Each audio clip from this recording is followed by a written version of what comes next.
one of the signs of that is, you know, when you walk along the perimeter edge of the wall, Yeah.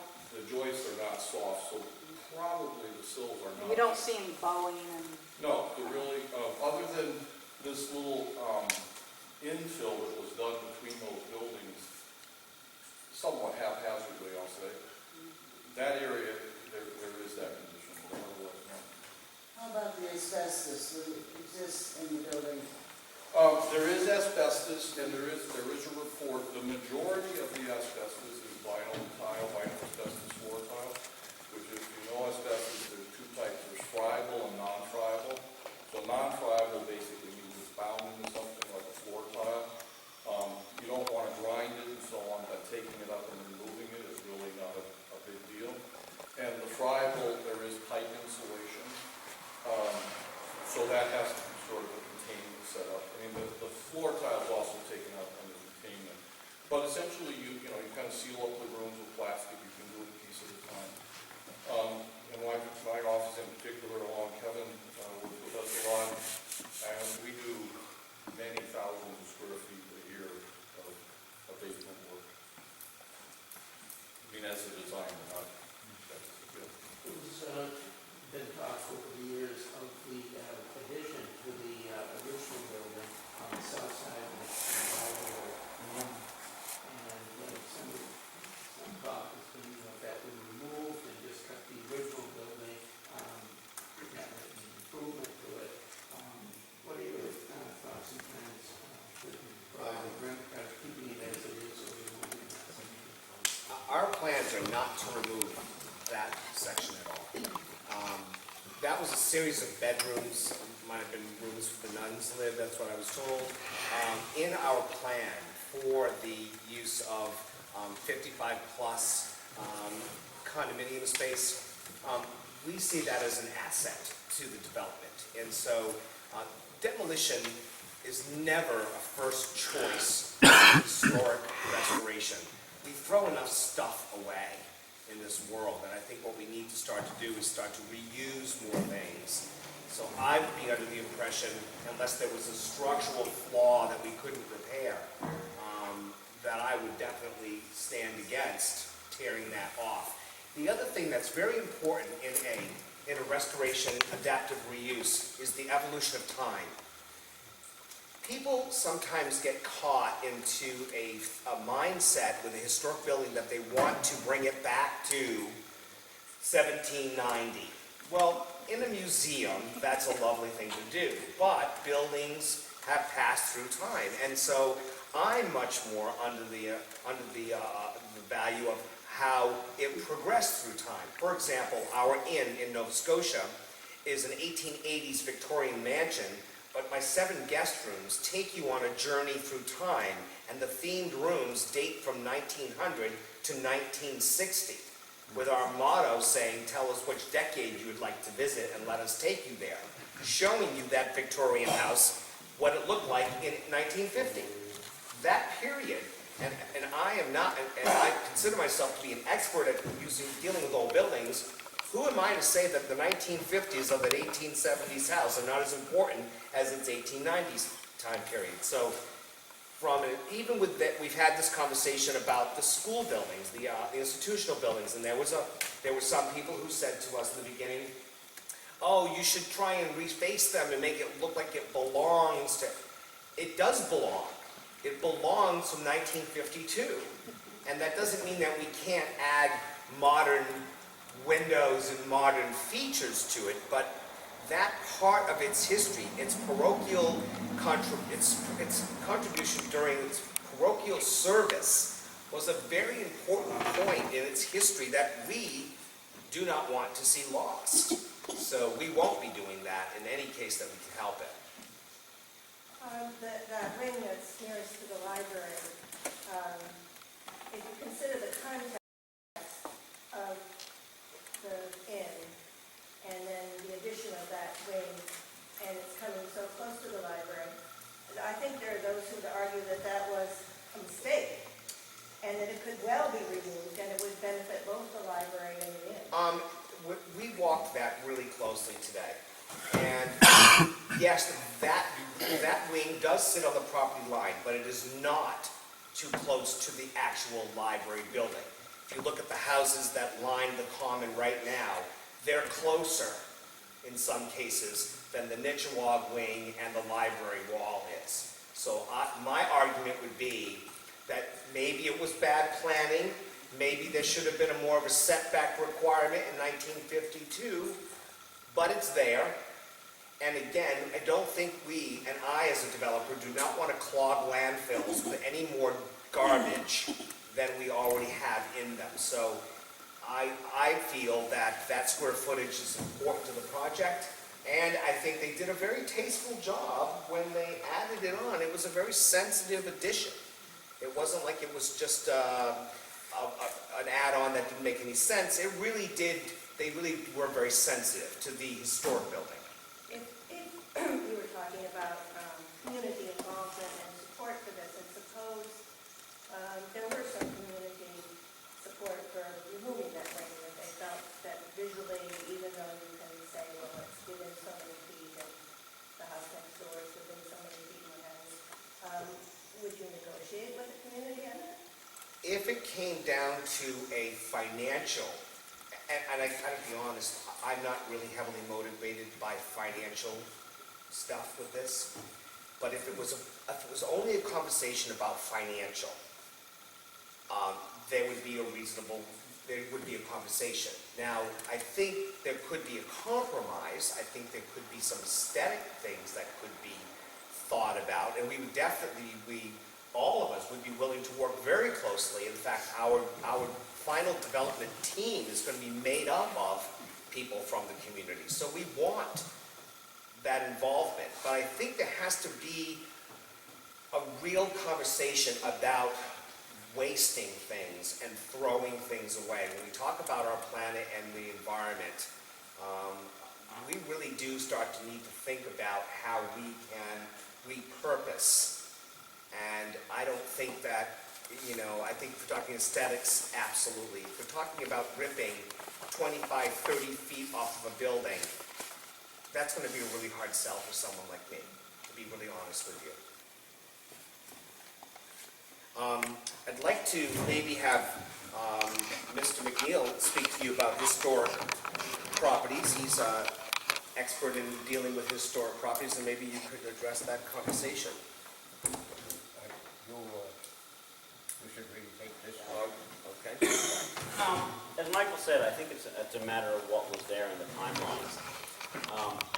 You can remove it, and then you're also left with a hole, and you're erasing time that really doesn't, it never returns to it.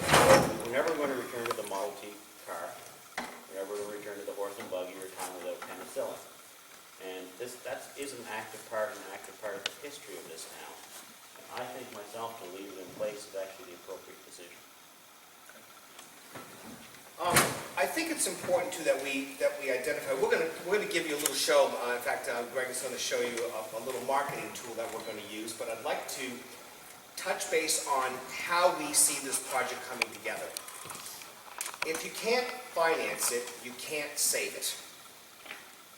So in my job, if I can't make the numbers work, it's not going to work. This project we see as 3 phases. We see the far back institutional building being phase 1. And the reason is, it's the least expensive building to restore and adapt to new purpose with the highest return for that effort. That helps to finance the next phase.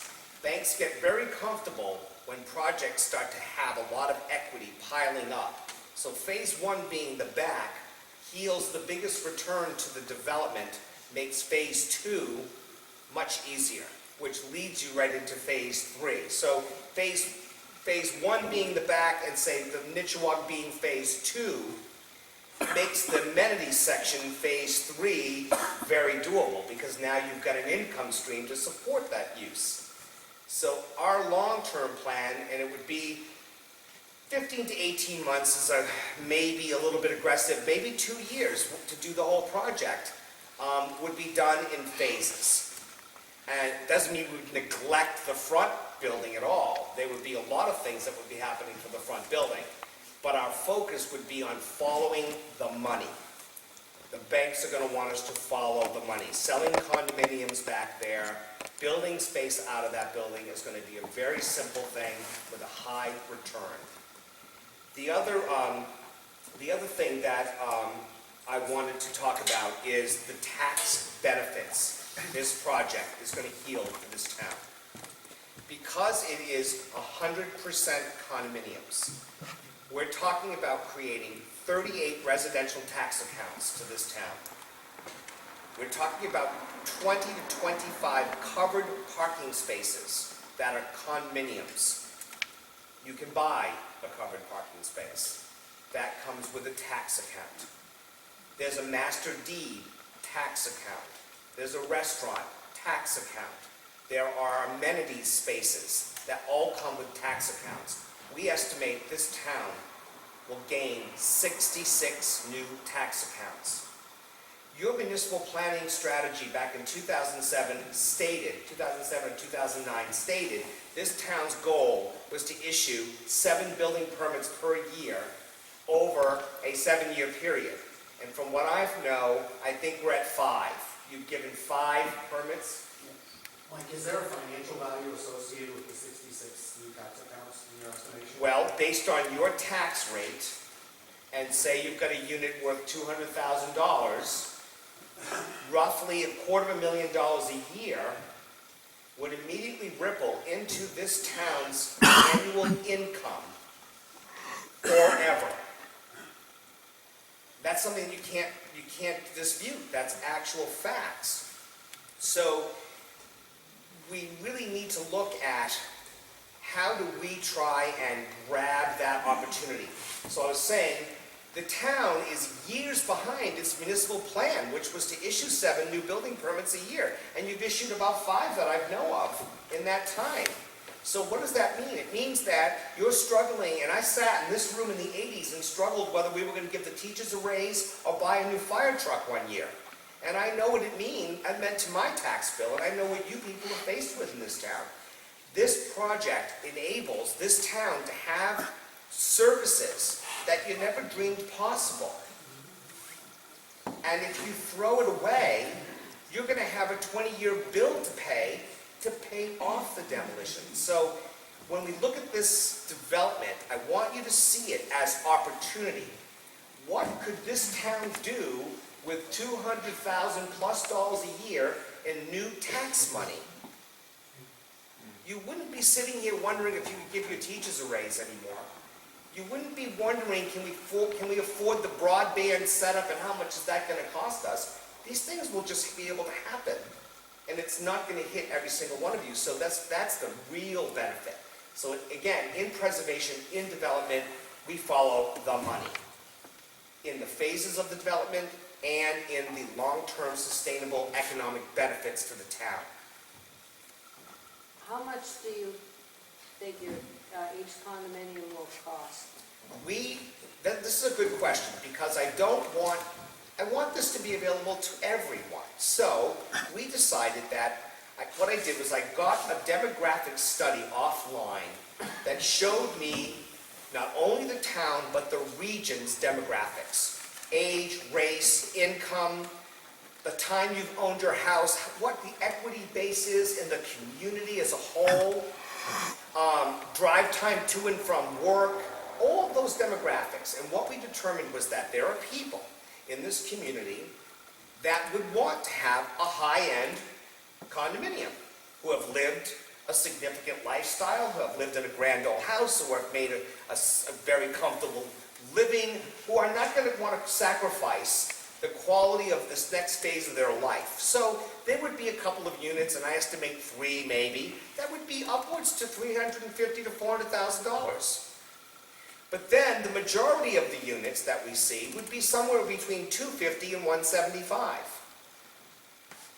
And when you look at those based on, especially current interest rates, that's very affordable for the average person. Now, there'll be some units, in my plan, I want the condo association to own 6 of the units. and rent them. So there'd be income property for the homeowners association. Now, the homeowners could sell them in the future if they so chose to, but in the development, we want to hold the homeowners association, everyone who owns a unit there, would have a partnership in, say, 6 of those apartments. Those apartments can be rented. You've got a new development going in, Hayward, the Hayward Hospital. They're looking for rental housing. There are people in this town who may not want to own a house anymore, may want to rent a quality home.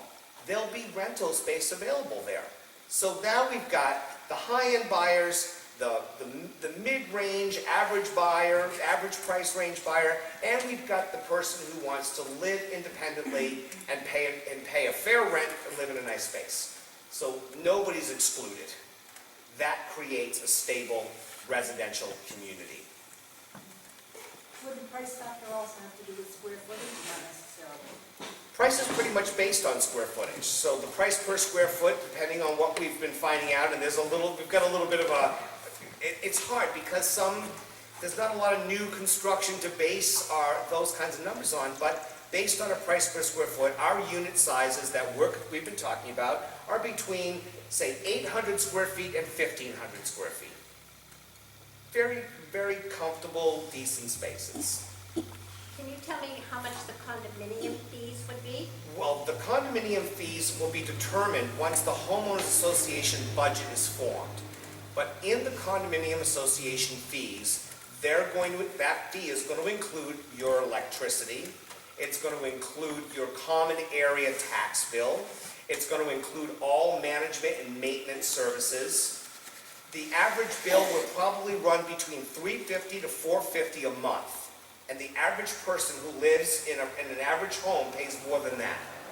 So if we can keep your monthly homeowners association fee under $500, that's what it's costing the average person to live in their own home, have their TV and their high-speed internet and their electricity, and you'll have your tax bill, which is a separate bill, but you'll have a common area tax bill that you'll all share it. So that would be the monthly expense. The HOA is around, let's say $500 would include everything, except your personal mortgage and your insurance and fees. So does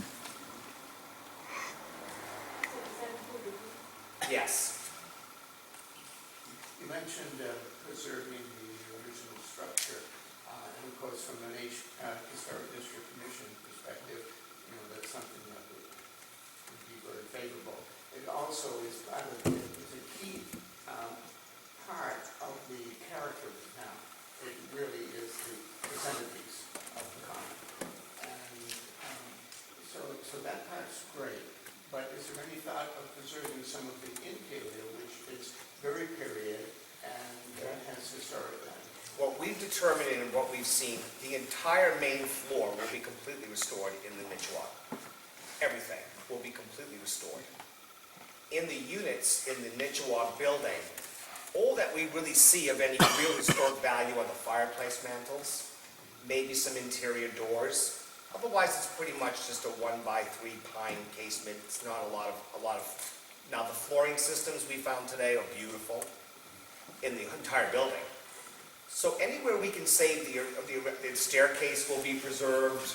The main lobbies will not change. Take out the ACT ceiling. Take out the, yeah. We'll remove that. That'll air in time to go to the dump, but, yeah. So the historic integrity of that building is the only way I'll do this project. I actually sat on the historic commission. And one other thing, you got your sports facility, and one of the things from the Open Space and Recreation Committee that we talked about often is the tennis courts. And Yes. if they, would they be renovated Yes. as part of this project? Yes. Available to townspeople? Absolutely. They'll be managed by the amenities facility. So part of your HOA fee would include the indoor pool maintenance and all the use of those facilities. And again, the general public under membership could go there and use all those facilities also. So yes, those are definitely going to be saved. Would you talk a little bit about your plans for financing? I understand the rollout once you start selling condominiums and the Academy building, but how about the initial financing, and what would you expect to pay the town for the property? We estimated in our answer to this question, the town is looking for a new office space, estimating to be about 5,000 square feet. We estimate raw square footage in that building to be worth about $100 a square foot. We are prepared to give the town 5,000 square feet, which equates out to $500,000 for the Nichawag building as a whole. Now, the build-out for that would be the responsibility of the town. So, working with our team, engineers, architects, and contractor, the town could then retrofit the space the way they want it. We would supply the infrastructure. So our contribution is that. Additionally, we intend on entering into an agreement with the library to be able to supply a utility easement for water and septic connections into the Nichawag. So that's another contribution to the community. And we want the town to hold 2 seats on the development team and the long-term HOA, Homeowners Association, 1 select person and 1 person from the Historic Commission. Initially, the Historic Commission person would be appointed by the development team. Once it's an HOA, it would be an elected position. So our contribution to the town is that. So basically, the town would give you the land in exchange for having so many square feet. 5,000 square foot of 5,000 buildable square feet office space. available to develop out of our own pocket. That's right. And then the financing for the work you would begin to do on the Academy building would come partly from the library, but from where else? I read out there are 9 funding opportunities that we're going to explore. You don't have any money available, you have to go out and get money. There's nobody in the world that is going to show up in this town with a bucket of money and build your building for you. I'm not being disrespectful. This has got to be creative. It has to take advantage of every financing opportunity, every grant opportunity out there, and there are a number of them. That's what we do, is go and get that money by pre-selling units. Once we reach a certain percentage of units for each phase, the bank will finance the remainder and it will close the deal. The property now has a significant amount of equity built in from phase 1. That money then leans over to phase 2, and it ripples into phase 2, and it closes with phase 3. How about parking? There are, our plan is that we are going to create a covered parking facility. Ideally, what we want to do is acquire Winterwood. Winterwood sits on 4+ acres. 2 acres of that would be subdivided and added to the Nichawag. On that 2 acres, we would build a carriage house. There would be 25 covered parking spaces for sale to any of the residents on the property as a condominium. There's your indoor parking. All the parking for this facility will be behind the building. So when you drive up this drive right now on the north side of the property, and you get past that 3-bay garage, there's a huge space in there. That's going to be some green